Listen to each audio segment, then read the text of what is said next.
Hola amigos, ¿cómo están? Bienvenidos a una nueva temporada de Genios y Gigantes.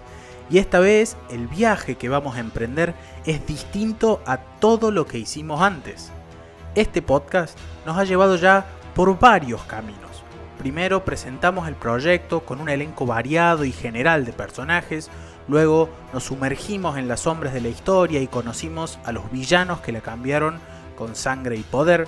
Y finalmente conocimos a aquellos hombres y mujeres que iluminaron a la humanidad con su pensamiento y su ciencia. Pasado este punto es que presentamos un nuevo camino. Esta temporada está dedicada a quienes no solo fueron notables en su mundo, lo desafiaron. A quienes se enfrentaron al poder, encendieron rebeliones y pusieron en marcha ideas capaces de mover multitudes. Hombres y mujeres que vivieron en el límite entre el idealismo y el peligro, entre la esperanza y la tragedia, entre la libertad y la condena. En esta temporada vamos a conocer a los revolucionarios que rompieron estructuras, que se levantaron contra sistemas establecidos, opresores, con ambiciones de libertad, de un mejor futuro. Y como siempre, vamos a hacerlo desde sus luces y sus sombras, desde lo humano, desde sus contradicciones, desde lo que soñaron y también desde lo que costaron esos sueños. Bienvenidos a la temporada más intensa de Genios y Gigantes, a este nuevo ciclo que presentamos como Rotas Cadenas. Una temporada que no solo se escucha, que sacude paradigmas. Y no hay forma más simbólica de comenzar este viaje que con un nombre que más de 2000 años después todavía nos estremece. Un nombre que cruzó fronteras, que sobrevivió a imperios y que fue adoptado por movimientos políticos, por revoluciones obreras, por el cine y por miles de historias que buscaban un rostro para la resistencia. Pero detrás del mito monumental hay un personaje histórico del que sabemos poco y cuyos pasos podemos reconstruir únicamente a través de los ojos de sus enemigos. Hoy vamos a conocer a Espartaco, no al héroe romántico que inventó Hollywood, sino al hombre real, un tracio convertido en soldado, un soldado convertido en esclavo y un esclavo que, contra todos los pronósticos, se animó a desafiar a la potencia más poderosa del mundo. La historia de Espartaco no es la de un libertador moderno, ni la de un estratega que quiso conquistar Roma. Es la historia de una revuelta surgida desde el fondo mismo del sistema esclavista romano, de un líder que supo organizar a miles de personas desesperadas y convertirlas en un ejército móvil capaz de derrotar a las legiones de cónsules y pretores. Hoy abrimos esta nueva temporada siguiendo su rastro, limitado pero fascinante, entre las grietas de los textos antiguos. Vamos a caminar desde las escuelas de gladiadores hasta los campos del sur de Italia, desde las primeras fugas improvisadas hasta la sombra de la Vía Apia cubierta de cruces. Porque si esta temporada trata de romper cadenas, no hay mejor lugar para empezar que con el hombre que agitó las suyas hasta hacer temblar a Roma. Empecemos. Para empezar a entender a Espartaco, primero tenemos que viajar a un rincón periférico del mapa romano, Tracia, una región montañosa y diversa que ocupaba parte de la actual Bulgaria, el norte de Grecia y la Turquía europea. Era una tierra de fronteras, de tribus guerreras y de relaciones complejas con Roma, que alternaban entre la alianza, la tensión y la guerra abierta. Allí nació Espartaco, en un mundo donde la identidad se forjaba tanto con la espada como con la lealtad al clan. Las fuentes romanas lo describen como un tracio del pueblo de los Medi, pero no sabemos mucho más. No conocemos su familia, su linaje, ni las circunstancias de su infancia. No sabemos si creció en un asentamiento grande o en un poblado menor. Tampoco sabemos qué lo llevó a vincularse con Roma, probablemente la subordinación de su pueblo, pero no tenemos información cierta. Ese silencio, tan ancho como los siglos que nos separan, marca toda su historia personal, sobre todo los años previos a la rebelión. Lo que sí podemos afirmar, porque aparece en varias fuentes, es que Espartaco en algún momento fue soldado auxiliar del ejército romano. En esa época, Roma reclutaba a muchos tracios como tropas de apoyo.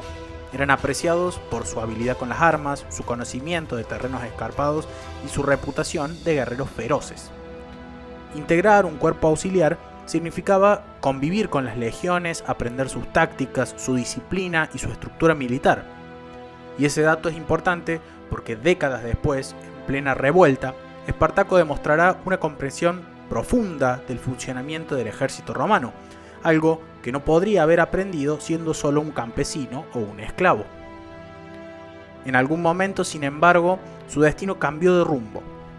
Las fuentes difieren, algunos autores antiguos dicen que desertó del ejército y fue capturado, otros afirman que fue apresado injustamente y vendido como esclavo, otros que intentó un motín. Lo cierto es que cayó en manos romanas y fue considerado un hombre peligroso, capaz, fuerte, con conocimientos militares, y por eso mismo terminó donde Roma enviaba a los esclavos más resistentes y a los enemigos más temidos, las escuelas de gladiadores. Este punto marca el primer gran giro de su vida. De soldado con cierto estatus dentro del sistema romano, pasó a convertirse en propiedad, de aliado militar a mercancía humana, de guerrero a espectáculo. Nada más propio de los romanos que convertir temibles guerreros en payasos para el entretenimiento. Y aunque no sabemos cómo vivió ese descenso, sí sabemos que desde ese momento Espartaco quedó atrapado en una maquinaria que convertía a los hombres en armas vivientes. Un mundo durísimo, sin privacidad, sin libertad y sin futuro. Pero también un mundo donde paradójicamente empezaría a gestarse la idea de rebelión. Porque la historia de Espartaco tiene muchas incógnitas, pero una certeza. Antes de romper las cadenas, tuvo que sentir su peso en la propia piel.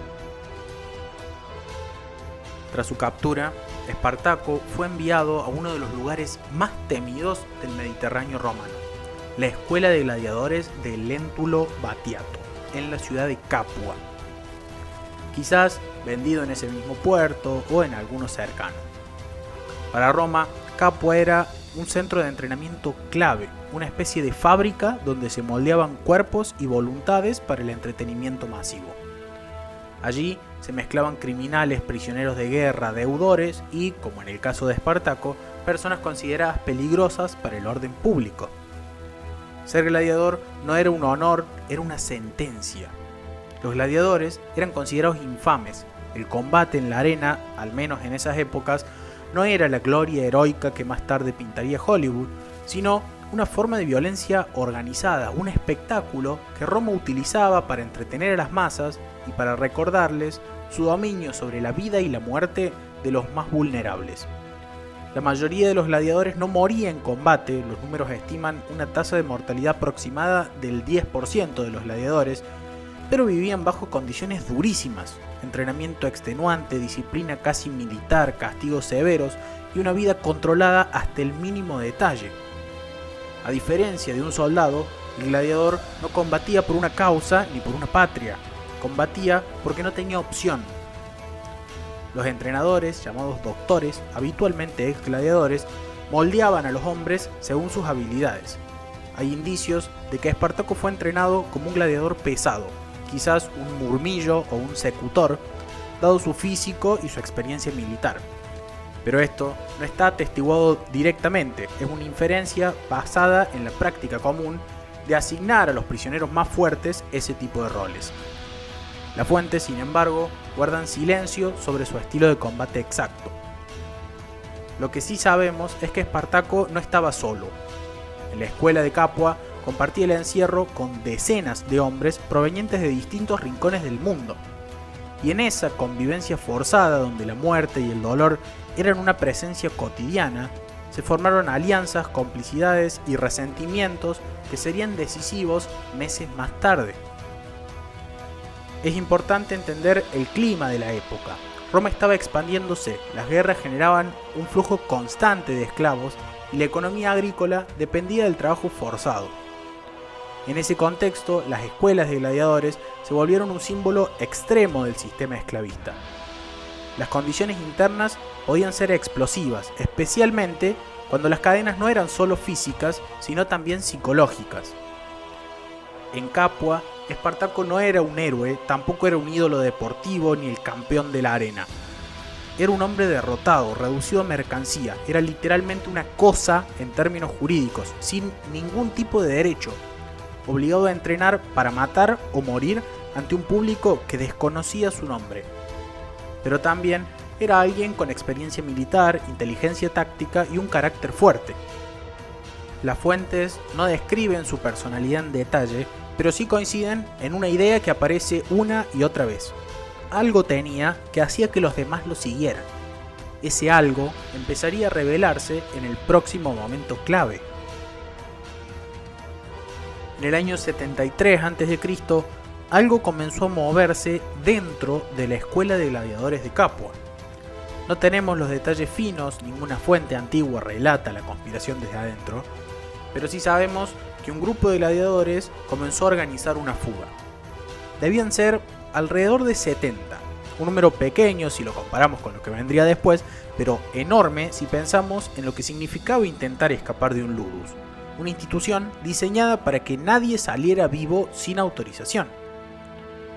El plan no era sofisticado, no tenían armas ni aliados externos, todo lo que podían usar lo tomaron por asalto de la cocina, y aún así, contra toda lógica, la rebelión estalló. Los esclavos tomaron cuchillos, espetones y utensilios metálicos, hasta algunas tablas que convirtieron en garrotes. Con ellos redujeron a los guardias y escaparon de la escuela. En ese caos inicial se apoderaron de un cargamento de armas que encontraron en la ruta. Fue un golpe de suerte que ninguna fuente explica del todo, pero que cambió radicalmente el potencial de la fuga. A partir de ese momento, el grupo de fugitivos dejó de ser solo un conjunto de gladiadores desesperados y se convirtió en una fuerza armada improvisada, capaz de defenderse y de moverse con rapidez. Entre ellos emergió un liderazgo natural. Espartaco, junto a dos gladiadores galos mencionados por Plutarco, Crixo y Enomao, y el celta Gánico. Las fuentes no describen un acto formal de elección, pero está claro que la figura de Espartaco se impuso por experiencia y capacidad. Buscando un punto defensivo, el grupo subió al monte Vesubio, un terreno abrupto que ofrecía una ubicación estratégica. Desde allí, Espartaco observó los movimientos romanos y esperó la respuesta del Estado. Roma, en ese momento, subestimó la revuelta. Envió una fuerza pequeña, mal entrenada y confiada en que bastaba para aplastar a un puñado de esclavos fugados. La sorpresa fue total. Los rebeldes descendieron por las laderas del Vesubio usando cuerdas improvisadas con vides, rodearon al contingente romano a cargo del pretor Cayo Claudio Glabro y lo derrotaron. Ya no era una simple fuga, era una victoria militar, obtenida por un grupo que conocía muy bien sus limitaciones, pero también sus posibilidades tácticas. Esta primera victoria fue más que un éxito estratégico, fue un mensaje. En un imperio construido sobre el trabajo esclavo, una revuelta exitosa se volvía lentamente una amenaza ideológica, económica y política. Los fugitivos, ahora convertidos en ejército incipiente, se movieron rápidamente por la región, atacando caravanas, haciendas y depósitos de alimentos. Cada victoria atraía a más personas, esclavos rurales, pastores, trabajadores mineros y campesinos empobrecidos que vivían bajo el peso del sistema esclavista romano. En pocas semanas, lo que había comenzado como una fuga desesperada se transformó en un desafío directo al corazón de la economía romana. En el monte Vesubio nació la revuelta. En esas primeras victorias nació el liderazgo de Espartaco, y en el miedo de Roma nació la historia que hoy estamos contando. Después de las primeras victorias, la fuga dejó de ser un episodio aislado para convertirse en un movimiento social. A lo largo de la campaña romana, las noticias corrían más rápido que las legiones. Un grupo de esclavos había derrotado a los romanos, había escapado del Vesubio y seguía avanzando sin que nadie pudiera detenerlo. Y en un sistema donde millones de personas vivían sin derechos, bajo castigos arbitrarios y trabajos extenuantes, esa noticia era casi imposible de contener. Los fugitivos comenzaron a recibir refuerzos de todas partes. No eran gladiadores, esa era apenas una minoría, sino esclavos rurales de las grandes haciendas agrícolas conocidas como latifundia, pastores de montaña, mineros sometidos a condiciones brutales, campesinos que vivían endeudados o directamente sin margen de supervivencia. No tenían entrenamiento, pero sí muchos de ellos, acostumbrados a los duros trabajos físicos, tenían al menos una buena condición física. Muchos no se unieron por ideología, sino por simple desesperación. Escapar del sistema esclavista romano era prácticamente imposible sin una oportunidad como la que acababa de surgir. El grupo creció a una velocidad que desconcertó a las autoridades. Apiano y Plutarco hablan de decenas de miles de seguidores. Las cifras exactas pueden estar exageradas, pero la magnitud del movimiento es indiscutible.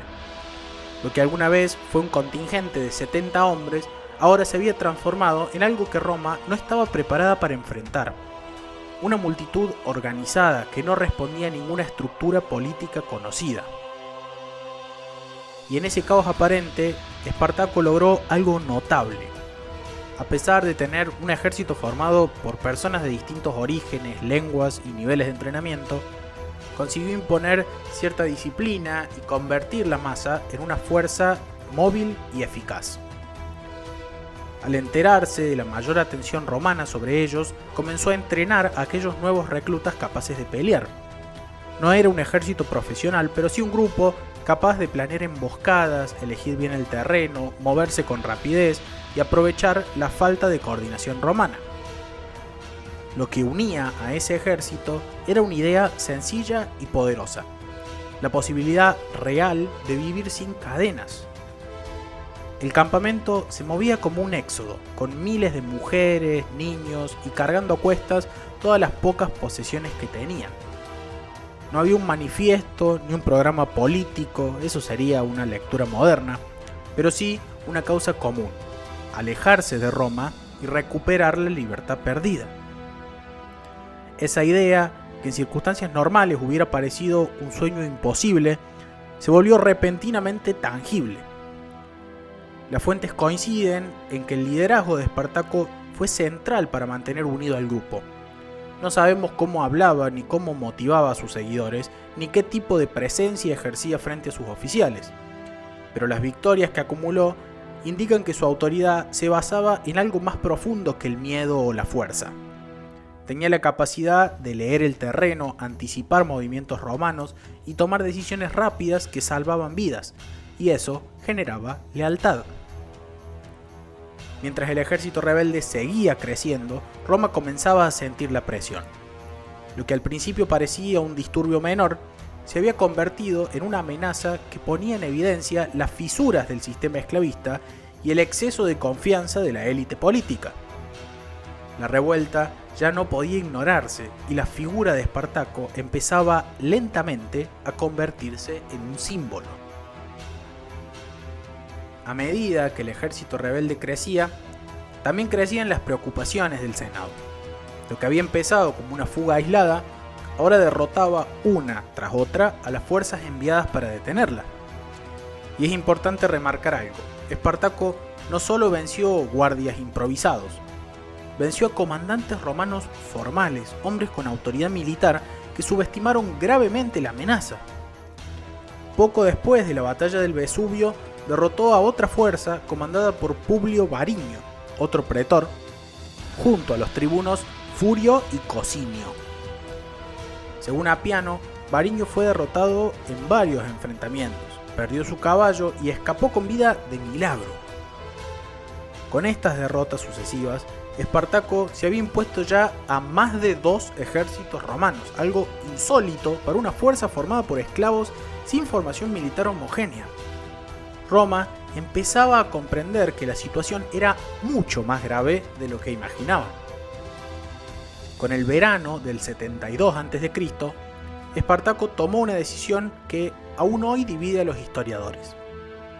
condujo a su ejército hacia el norte de Italia, derrotando en su avance a los cónsules Lucio Gelio Publicola y Gneo Cornelio Lentulo Clodiano. En este punto ya había vencido a 4 fuerzas romanas de distintas jerarquías.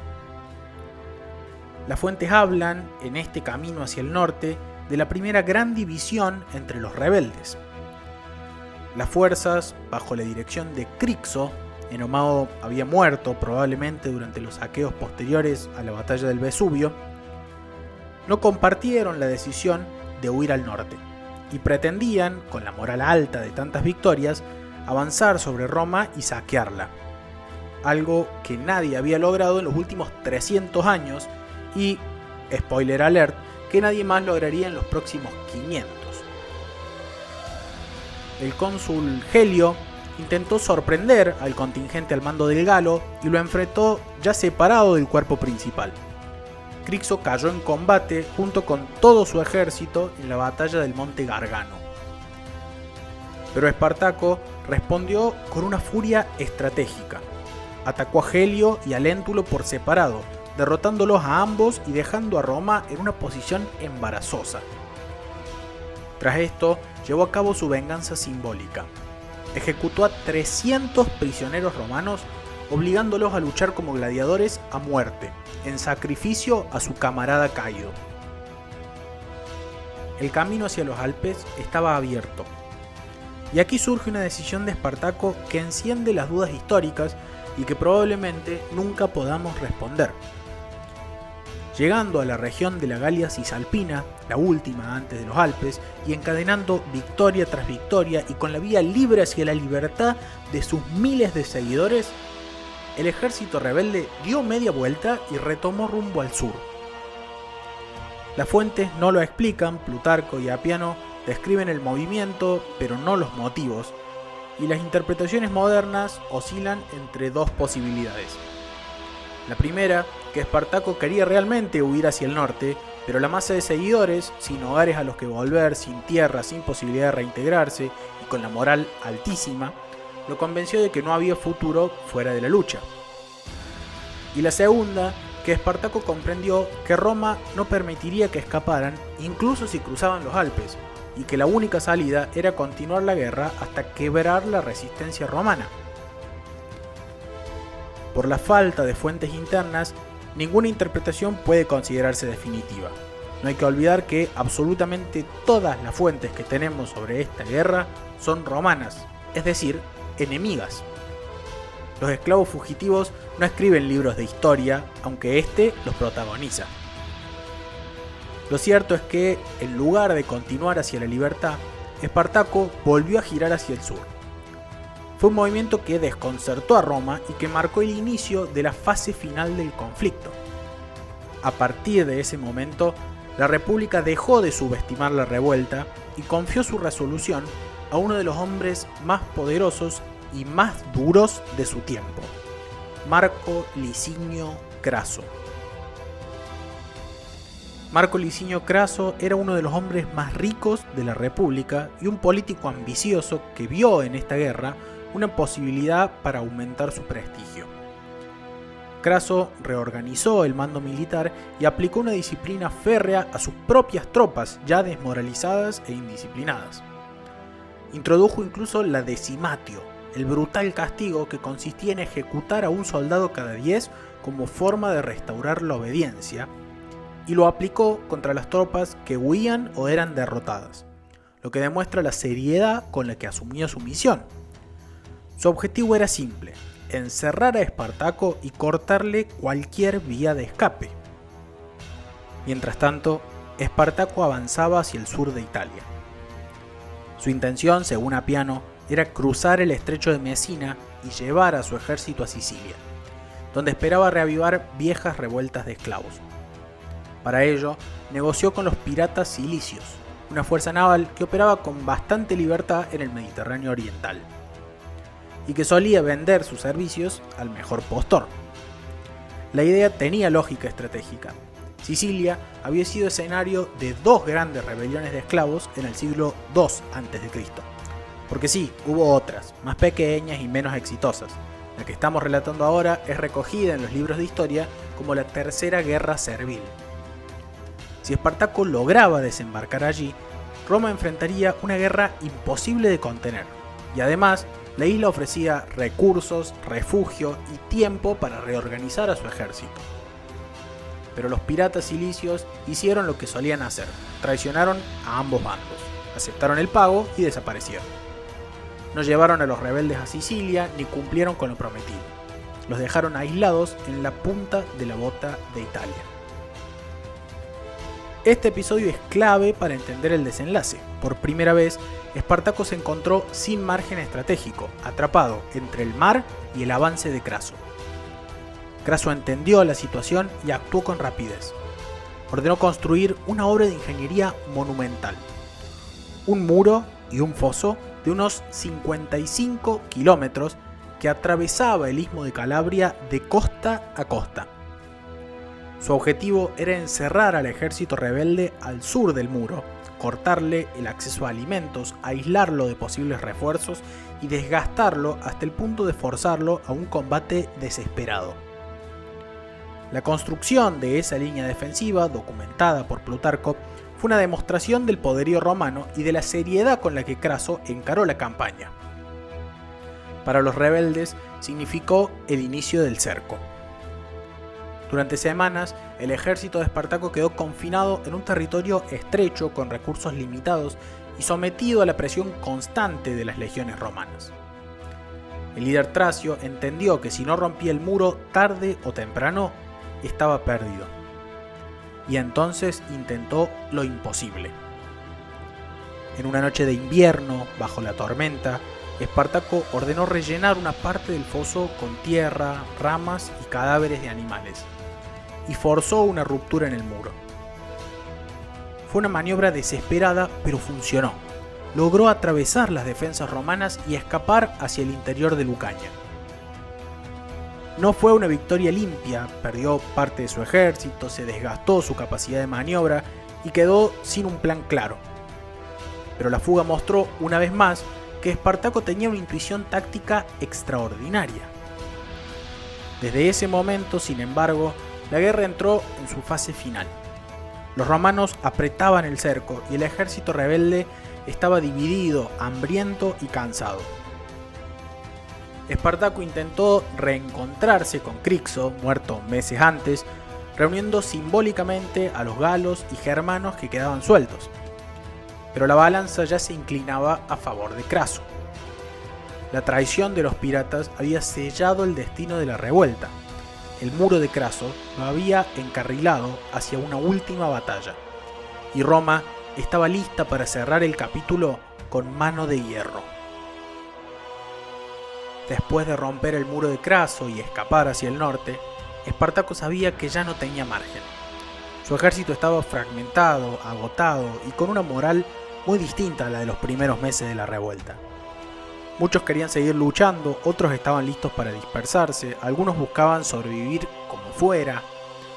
Roma, en cambio, había recuperado la iniciativa. Craso, con casi 8 legiones, presionaba desde el sur, mientras el célebre Gneo Pompeyo Magno, que regresaba de Hispania, avanzaba desde el norte. La pinza estaba casi cerrada. Las fuentes coinciden en que Espartaco intentó reunir a sus hombres para un último esfuerzo. Apiano describe un gesto potente. Antes de la batalla final, Espartaco tomó su espada y sacrificó a su caballo, para que ninguno pensara que huiría.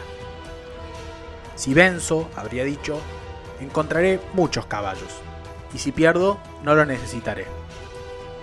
No sabemos si la frase es literal, pero sí sabemos que ese acto fue interpretado por los antiguos como un símbolo de determinación absoluta.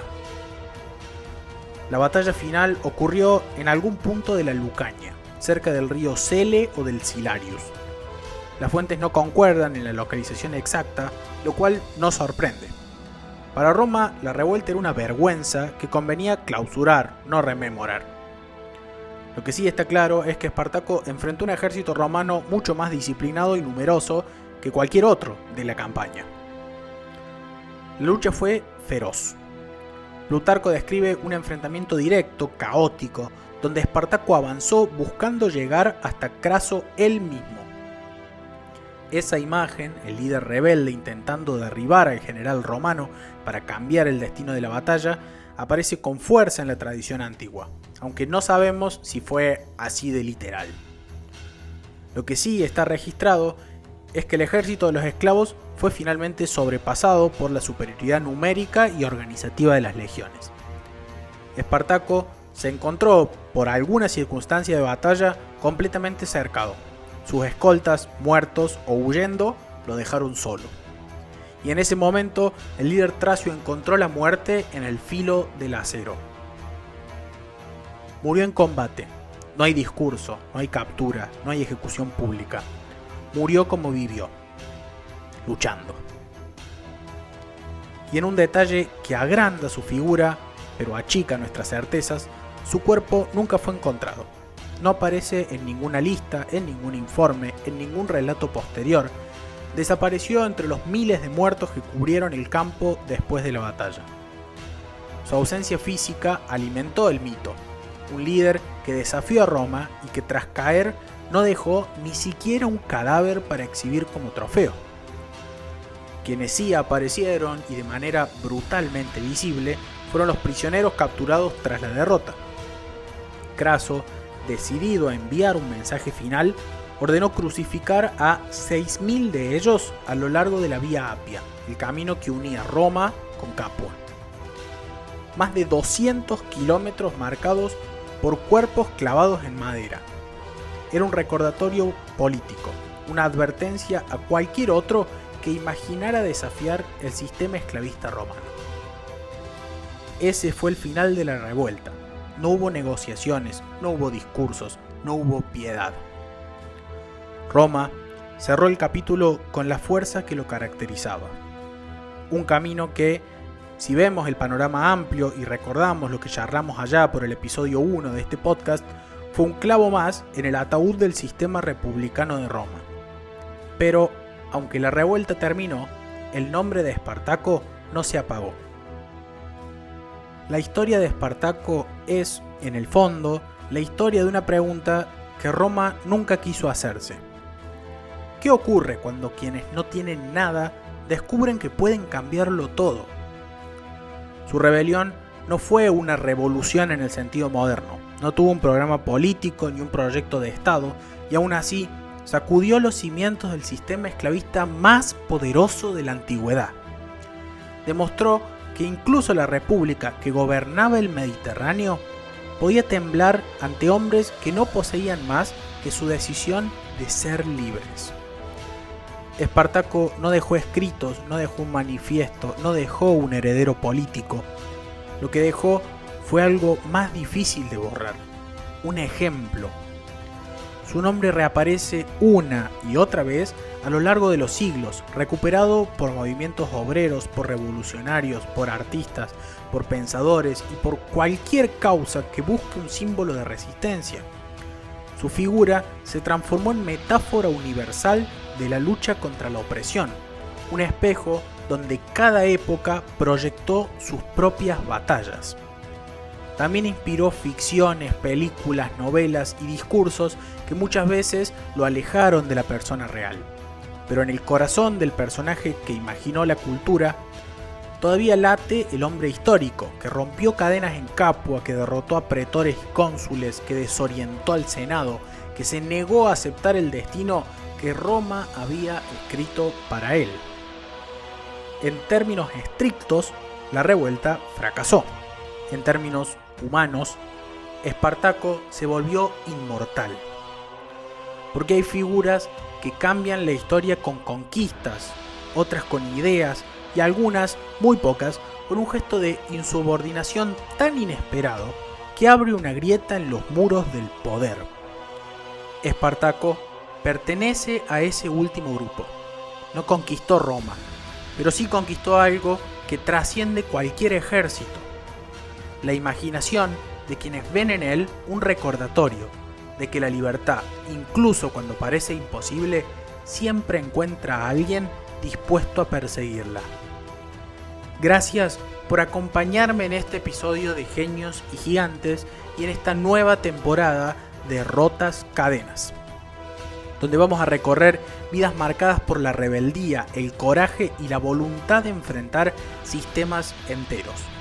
Si te gustó este capítulo, te invito a seguirnos en Spotify, en Apple Podcasts y en Amazon Music y a sumarte a nuestras redes para descubrir más contenido, curiosidades y material extra de cada personaje.